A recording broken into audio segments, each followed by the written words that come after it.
ശ്രീ ചിറക്കര മധു, നമ്മൾ കഴിഞ്ഞ ദിവസം സംസാരിച്ചത് 18 കിലോ കഞ്ചാവ് കടത്തിയതായിരുന്നു. 9 കോടി വില വരുന്ന ഹൈബ്രിഡ് കഞ്ചാവ്. ഇന്ന് അതിപ്പോൾ 34 കിലോ ഹൈബ്രിഡ് കഞ്ചാവുമായി 3 സ്ത്രീകളാണ് പിടിയിലായിരിക്കുന്നത്. നിരന്തരം ഇത്തരത്തിൽ ഈ കരിപ്പൂർ വിമാനത്താവളം കേന്ദ്രീകരിച്ച് തന്നെ ഈ ഒരു കഞ്ചാവ് കടത്ത് നടക്കുമ്പോൾ അത് എത്രമാത്രം ഗുരുതരമായ സാഹചര്യമാണ്. ഒപ്പം വിദേശങ്ങളിൽ നിന്ന് ഈ നമ്മുടെ രാജ്യത്തേക്ക് കഞ്ചാവ് ഒഴുകുന്നു എന്നല്ലേ മനസ്സിലാക്കേണ്ടത്? നമുക്ക് ഇതിൽ നിന്ന് മനസ്സിലാക്കേണ്ട ഒരു കാര്യം എന്ന് പറയുന്നത്, ഈ കടത്തുകാരെന്ന് പറയുന്ന ആളുകൾ എപ്പോഴും ലൈവാണ്. എന്ത് കടത്തുന്നു എന്നുള്ളതിനകത്താണ് വ്യത്യാസം വരുന്നത്. മുമ്പ് സ്വർണമായിരുന്നു പ്രധാനമായും കേരളത്തിലേക്ക്, ഇന്ത്യയിലേക്ക് കടത്തിക്കൊണ്ട് വന്നിരുന്നെങ്കിൽ അതേ ടീമുകൾ തന്നെയാണ് വേറൊരു വിധത്തിലേക്ക് ഇപ്പോൾ മാറിയിരിക്കുന്നതെന്നാണ് നമ്മൾ മനസ്സിലാക്കുന്നത്. ഹൈബ്രിഡ് കഞ്ചാവ് എന്ന് പറയുന്നത് വളരെയധികം ലാഭം കിട്ടുന്ന, സ്വർണത്തേക്കാൾ അധികം ലാഭം കിട്ടുന്ന ഒരു സംഗതിയായിട്ട് മാറിയിട്ടുണ്ട്. അതിന് കേരളത്തിൽ പൊതുവിൽ ആവശ്യക്കാരുമുണ്ട്. എന്നാൽ ഇതിനപ്പുറം നമ്മൾ കഴിഞ്ഞ ദിവസം പറഞ്ഞ കാര്യമാണ്, ഇത് കേരളത്തെ ഒരു ഇടനില സ്ഥലമാക്കി മാറ്റുന്നു എന്നാണ് കൂടുതലായിട്ടും നമ്മൾ കരുതേണ്ടത്. കാരണം ഇത്രയും അധികം വസ്തുക്കൾ കൊണ്ടുവന്ന് ഇവിടെ വിൽപ്പന നടത്താൻ പ്രായോഗികമല്ല.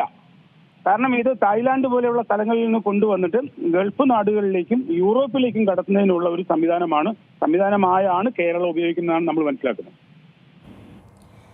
എവിടെയാണ് ഇതിന്റെ ആവശ്യകത? താങ്കൾ സൂചിപ്പിച്ചതുപോലെ തന്നെ ഇതിന്റെ ആവശ്യകത തന്നെയാണല്ലോ ഇതിന്റെ ഇത്തരത്തിലുള്ള ഒരു വിൽപ്പനയൊക്കെ പ്രതിഫലിക്കുന്നത്. ആവശ്യക്കാരില്ലെങ്കിൽ പിന്നെ വിൽപ്പനയിൽ അത്രയധികം വർധനവുണ്ടാകില്ല. അപ്പോൾ എവിടെയാണ് ഇത് വിറ്റഴിക്കപ്പെടുന്നത്, അല്ലെങ്കിൽ എവിടെയാണ് ഇതിന് ആവശ്യക്കാരുള്ളത്? എവിടെയാണ് നമുക്കിതിനൊരു നിയന്ത്രണം ഏർപ്പെടുത്താൻ സാധിക്കുന്നത്? അതൊരു എക്കണോമിക്സിന്റെ ഒരു ബേസിക് ആണ്. നമ്മൾ ആവശ്യക്കാരുണ്ടെങ്കിലേ കച്ചവടം നടക്കത്തുള്ളൂ. അത് ശരിയാണ്. പക്ഷെ കേരളത്തിൽ ഇതിന് ആവശ്യക്കാർ വളരെ കുറവാണെന്നാണ് നമ്മൾ മനസ്സിലാക്കിയത്. കാരണം ഇത് വളരെയധികം വില കൂടിയ ഒരു വസ്തുവാണ്. ഇവിടെ മനസ്സിലാക്കണം, 1 ഗ്രാമിന് 5000 മുതൽ 8000 വരെ വിലയുള്ള വസ്തുവാണ് ഈ ഹൈബ്രിഡ് കഞ്ചാവ് എന്ന് പറയുന്നത്. അത് കേരളത്തിൽ സാധാരണക്കാരന് വാങ്ങി ഉപയോഗിക്കാൻ അസാധ്യമായ കാര്യമാണ്.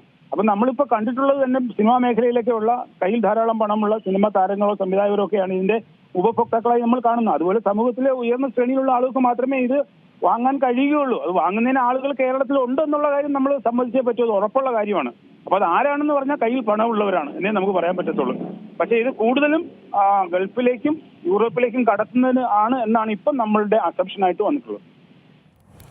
പക്ഷേ സ്ത്രീകളടക്കമുള്ളവരാണ് ഇതിന്റെ ഒരു ഇടനിലക്കാരായി പ്രവർത്തിക്കുന്നത്. ഇപ്പോൾ പിടികൂടിയിരിക്കുന്നതും അത്തരത്തിലുള്ള ആൾക്കാരെയാണ്. അപ്പോൾ പെട്ടെന്ന് പിടികൂടില്ല, അല്ലെങ്കിൽ പെട്ടെന്ന് വലിയ പരിശോധനകൾ ഉണ്ടാകില്ല എന്നുള്ള രീതിയിലൊക്കെ ആകുമോ ഈ സ്ത്രീകളടക്കമുള്ളവരെയും ഇത്തരത്തിൽ ഇടനിലക്കാരായി കൊണ്ടുവരുന്നത്?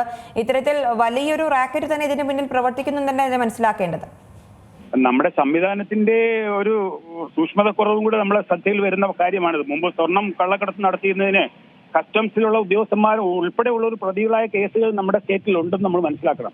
എന്ന് പറഞ്ഞാൽ ഇത്തരത്തിൽ ഒരു സംവിധാനം നിലനിൽക്കുമ്പോൾ അത് പരിശോധന കൂടാതെ കടന്നു പോകും എന്നുള്ള ഉറപ്പോടുകൂടി ആയിരിക്കണം ഇത്ര വലിയ അളവ് കൊണ്ടുവരുന്നത്. കാരണം 1 കിലോയ്ക്ക് തന്നെ നമ്മൾ മനസ്സിലാക്കിയിട്ടുള്ള 50 ലക്ഷം മുതൽ 80 ലക്ഷം വരെ വിലയുള്ള വസ്തുവാണ്. ഇത് ഒരു വിശ്വാസമില്ലാതെ കടന്നു പോകുമെന്ന് പൂർണ്ണ ബോധ്യമില്ലാതെ ഒരിക്കലും ഒരു ഇത്രയും ക്വാണ്ടിറ്റി കൊണ്ടുവരത്തില്ല എന്നുള്ളത് 100% ഉറപ്പാണ്. അപ്പൊ ഇതിന്റെ വിവരങ്ങൾ കൃത്യമായി നമുക്ക് ഡാൻസ് ആപ്പിനും മറ്റ് സംവിധാനങ്ങളും ചോർന്ന് കിട്ടിയതിന്റെ ഫലമായിട്ടാണ് ഇത് പിടിയിലാവുന്നത് എന്നുകൂടെ നമ്മൾ മനസ്സിലാക്കണം. അല്ലെങ്കിൽ ഇത്തരത്തിലുള്ള വലിയ ക്വാണ്ടിറ്റി കൊണ്ടുവരാൻ ഒരു സാധ്യതയുമില്ല. അപ്പൊ സംവിധാനത്തിൽ വിശ്വാസം അർപ്പിച്ചിട്ടാണ് കടത്തുകാർ പ്രവർത്തിക്കുന്നതെന്ന് നമ്മൾ മനസ്സിലാക്കണം. ശരി, വളരെയധികം നന്ദി പ്രതികരണത്തിന്.